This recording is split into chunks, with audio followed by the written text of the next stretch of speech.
Since the last Star Citizen FPS video, we've got new guns and gun buffs, and we've been running the tests.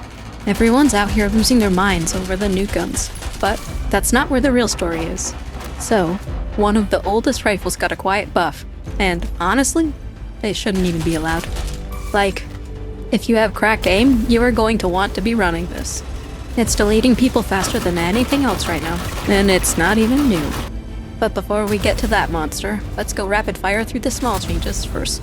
The tiny tweaks, the new toys, all the stuff that looks cool but it's not really moving the meta. Then we'll talk about the gun that's making the verse feel just a little unfair.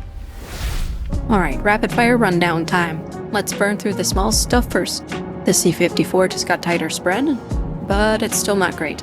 This isn't moving its ranking anywhere. The Custodian got smoother. Faster ADS, slightly more damage, and it finally feels crisp.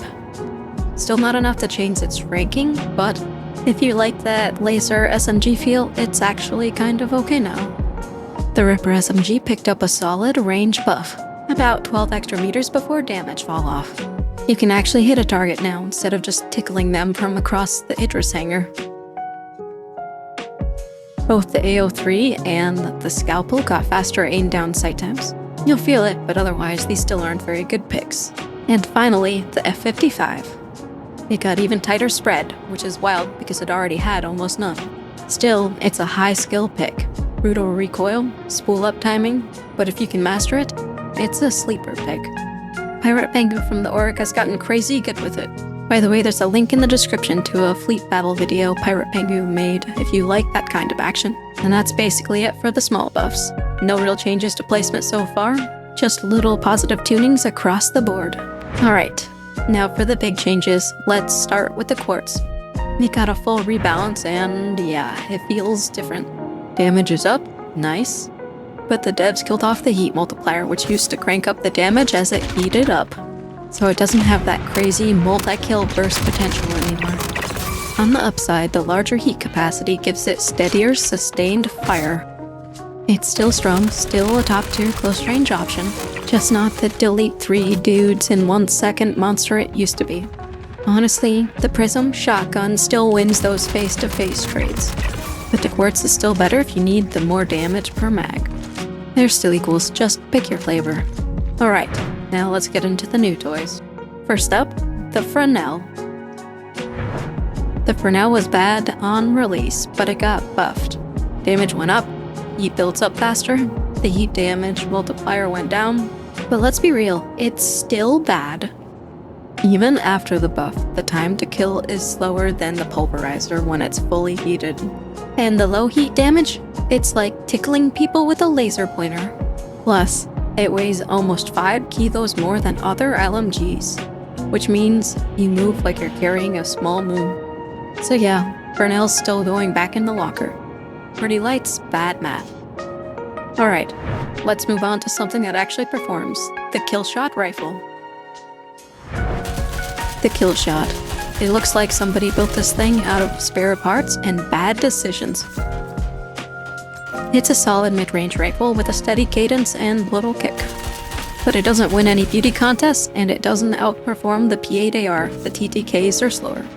The big problem is it hits half as hard against shields, which makes it rough for shipboarding. The gun feels best when you can land at least one headshot. If you can't land that headshot, it just feels too slow. It's not meta, it's not pretty, but it can get the job done. Next up, the Pulverizer. This one actually shook things up. If the FS9 was bad before, it's dead and buried now. The new Pulverizer easily takes the best LMG slot. The Pulverizer has the same rough, garbage-built aesthetic as the Killshot, but don't let the look fool you. It's not a sledgehammer, it's a scalpel with muscle. It has a steady fire rate, very, very low recoil. Body shot TTK is 0.1 second slower than the P8AR, but the headshot TTK is slightly faster. The biggest drawback is that LMG weight, clocking in at 13.6 kilograms.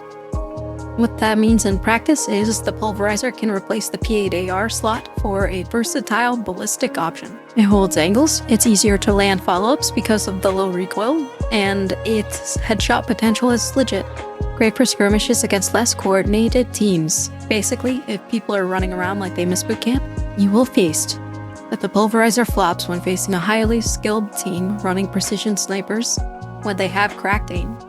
Treat it as your P8AR substitute. Pair it with a prism or quartz for close range cleanup, or run it alone like I'm going to show in a future video on FPS kits. This thing might be ugly, but it's also reliable. Alright, ugly cousins checked. Now, the patch's real quiet surprise. Ready?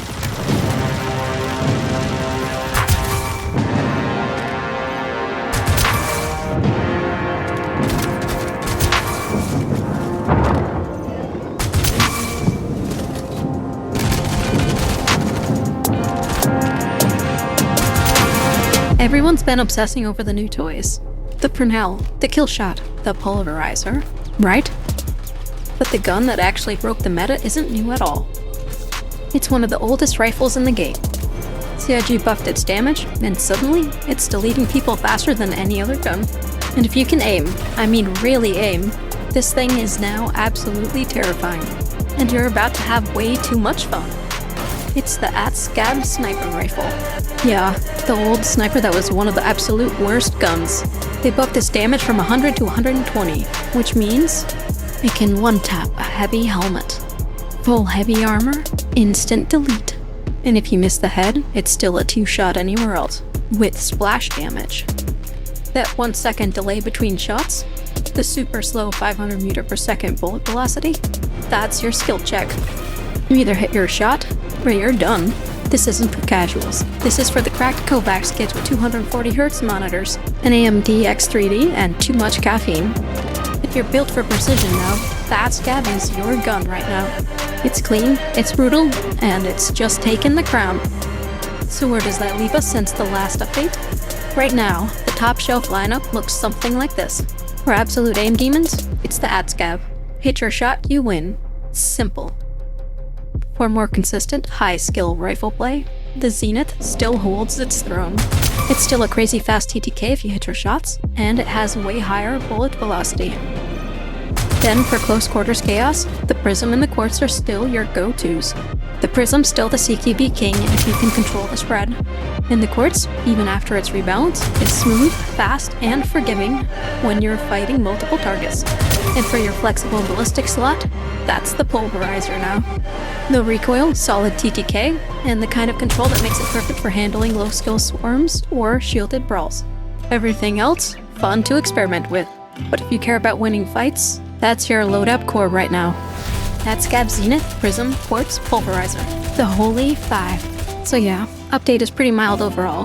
But for the players who can hit heads, it just became open season. And it doesn't look like we'll be getting a huge update with the new patch, so these should be sticking around. Until next time, try to get into some trouble.